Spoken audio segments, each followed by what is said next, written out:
It wasn't even 1 month back when the market was pricing in a near certain rate hike from the Bank of England at today's meeting, and yet, as we head into the decision, we're staring at a completely different expectation, one that wouldn't conceive of any adjustment in the rate just yet. So what's happened in such a short time? Well, first it was Governor Carney back in April who took to the wires to warn the market that perhaps it was getting a little too aggressive with its expectations. Then it was a run of discouraging UK data, and then it was renewed UK political stress and tension around Brexit.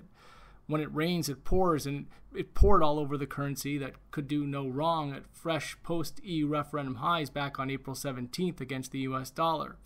Since then, it's been a near 10-figure freefall with a concurrent and not to be discounted resurgence in US dollar appetite, increasing the pace of declines.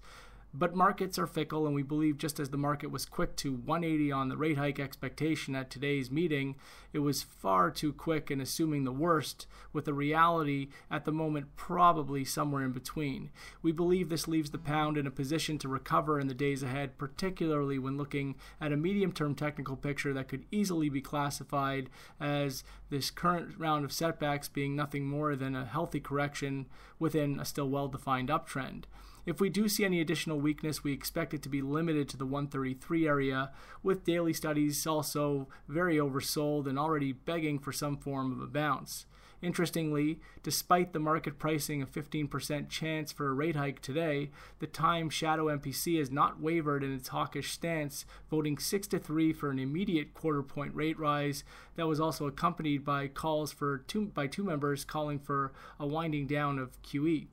The hawkish voters cited varying reasons for their calls, including bad weather reflecting the recent run of data, the need to stabilize a weaker pound, full employment, and worry about credibility from BOE flip-flopping. While we would be surprised if the shadow MPC rate hike call came to fruition, we do believe a decision sounding more like a hawkish hold would be completely conceivable. With that said, we expect any additional setbacks in the pound to be limited from here, with barely any room left to get caught with dovish leaning surprises. That's all for now.